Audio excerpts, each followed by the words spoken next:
উল বানা শুরু হয়ে গেছে। এবারও আশা করি আমি একটা বুনতে পারবো এই শীতে। আমার ভাইপোর বন্ধু, আমাকেও ভীষণ ভালোবাসে ওরা, ফুপি ডাকে। তো ওদের একটা মেয়ে বাবু হয়েছে, তা আমি তাকে দেখিনি এখনও। তো আমার খুব ইচ্ছা তাকে তাকে দেখবো এটা দিয়ে। তো অনেক দিন এই গোলাপি উলটা আমার কাছে কেনা, নীল ছিল গোলাপি ছিল। তো নীলটা দিয়ে ছেলেবাবুদের জন্য ঈশানের বাবু, মুন্নার বাবুকে দিয়েছি করে। আর এই গোলাপি উলটা কারোর জন্যই হচ্ছিল না, কারণ আমাদের এখানে মেয়েবাবু হচ্ছিল না কারো, সবারই খোকাবাবু।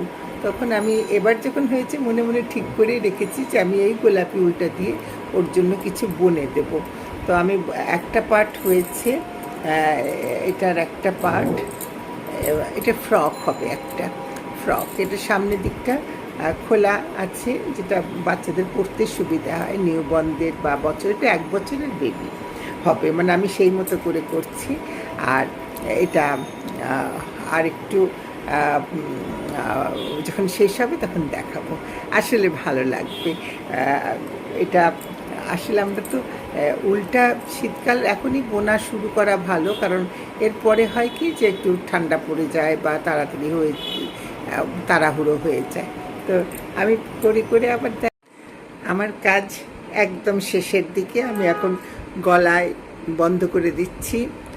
আসলে খুব তাড়াতাড়ি করিনি, কারণ অনেক কাজের মধ্যে তো শেষ হয়ে যাচ্ছে। আমি এখন এই শুধু ঘরটা বন্ধ করে দিচ্ছি। একটা কথা আমার বাচ্চারা বলেছে, ছাত্রীরা কেউ যে আমরা তো জীবনের অনেক আক্ষেপ রয়ে গেল যে কিছুই তো জীবনে করা হলো না। তো আমার তাদের জন্য বলা বা সবার জন্যই বলা, আমি যা পারিনি তা আমার সন্তানের মধ্যে দিয়ে যেন পূর্ণতা লাভ করে, আমার সন্তানদেরকে সেইভাবে যেন আমরা তৈরি করে দিতে পারি। বাচ্চাদেরকে সবসময় একটা প্রতিযোগিতার মধ্যে নিতে হবে না, কারণ অধিকাংশ মা বাবাই ভাবেন বাচ্চাকে কেন পরীক্ষায় ফার্স্ট হলো না, এটা ঠিক আছে, এটা ইতিবাচক, কিন্তু তার জন্য তাকে তিরস্কার করা যাবে না। তাকে বুঝতে দিতে হবে ও যদি পরীক্ষায় ভালো করতে পারে তাহলে তুমিও পারবে। আর এই পারাটাই হচ্ছে ইতিবাচক দিক।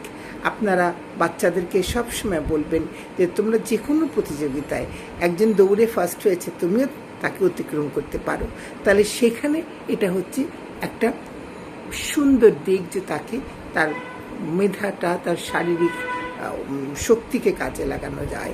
আর অন্যদিকে যদি আপনি মনে করেন যে আপনার বাচ্চা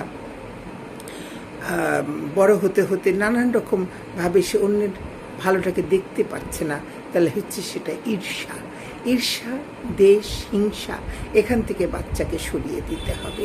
আপনার দায়িত্ব বাচ্চাকে সেই জীবনে আনা যেখানে সে অন্যকে হিংসে করবে না, কিন্তু তার মেধাকে সম্মান করবে, যে কারণে হয়তো সে পারেননি তার সাথে, সেই মেধাটা তাকে তৈরি করে দিতে হবে। মেধা সবার একরকম হয় না, তার জন্য বাচ্চাদেরকে কখনো তিরস্কার বা এমন কিছু করবেন না যাতে বাচ্চা জীবনের প্রতি বিরূপ হয়ে যায়। আরেকটা কথা, যে যারা বড় হয়েছে আমাদের অনেক কিছু অপূর্ণতা আছে, আমরা অনেক কিছু জীবনে পাইনি, কিন্তু তার মানে এই নয় যে ওর কেন হলো আমার কেন হলো না, এই কথাটা কখনো ভাববে না।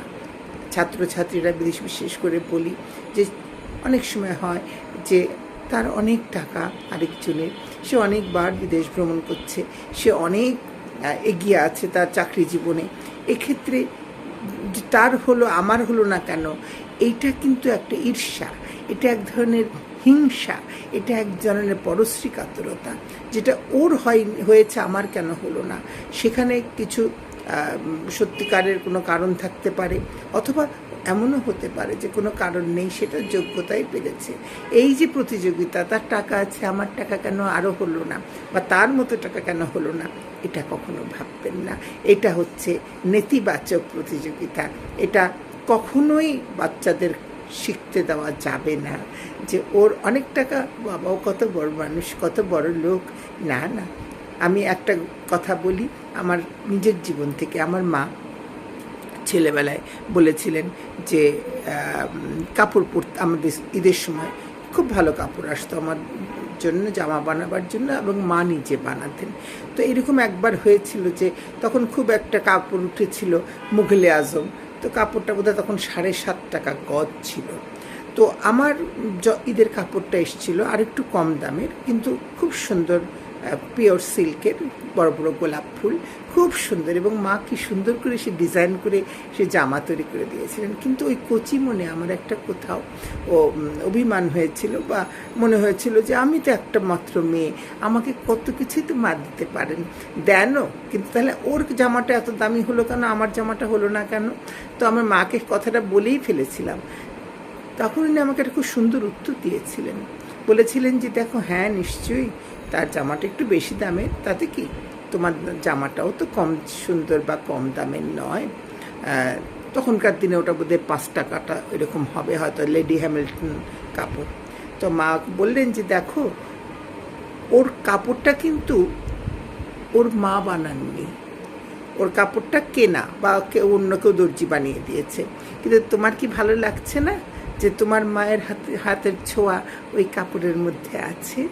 তো এই যে একটা শিশুকে শিখিয়ে দেওয়া যে অন্যের সাথে প্রতিযোগিতা করো না, তোমার যা আছে তার তা হয়তো নেই, আর তার যেটা আছে সেটা তোমার নেই, কিন্তু তোমার একদম কম কিছুও নেই, এই বিশ্বাসটা সবসময় বাচ্চাদের মধ্যে দিয়ে দিতে হবে।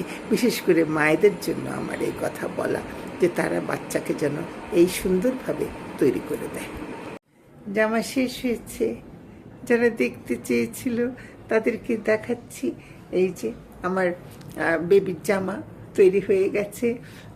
খুব চেষ্টা করেছি যেন কাজের মধ্যে থেকে একটু সময় বের করে করে কাজ করেছি। আমি একলা হাতে সব করি, আমার বাড়িতে রান্না বান্না করা, যে কোনো কাজই আমাকে করতে হয়। আজকাল একটু কম বাইরে যাই, কারণ যাওয়ার চাই না যেতে, মনে হয় ঘরে থেকেই কাজগুলো শেষ করি। আর এইখানে দেখো, আমি এখানে বোতাম এই সিস্টেম করে দিয়েছি, একটু লুপ আছে, লুপের ভিতর দিয়ে দিয়েছি, এটা খুললে বেবি তো ভালো মানে পড়তে সুবিধে হবে। আর এখানে নিচে এগুলো সব একটা বেল্ট করে, এগুলো সমস্ত কিন্তু ক্রুশে কাটার, এগুলো ক্রুশে, আমি ক্রুশে করতে খুব ভালোবাসি, তো এগুলা করে একটু পম পম করে দিয়েছি, বাচ্চারা ধরলে ভালো লাগবে, ওদের হাতের মধ্যে আছে। আর এখানে স্ক্যালাপিং করে দিয়েছি।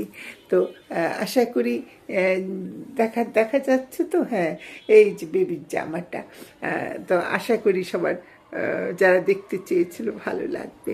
সবাই ভালো থাকবেন। আর একটা কথা বলি, যখন যে কোনো কাজ শুরু করলে তা শেষ করতে হয়। তো আমি এটা শেষ করতে পেরেছি, আল্লাহকে শুকরানা করি যে আমি করতে পেরেছি। এই শীতে অন্তত একটা কাজ শুরু করেছিলাম, শেষ করতে পেরেছি। সবাইকে অনেক অনেক ধন্যবাদ।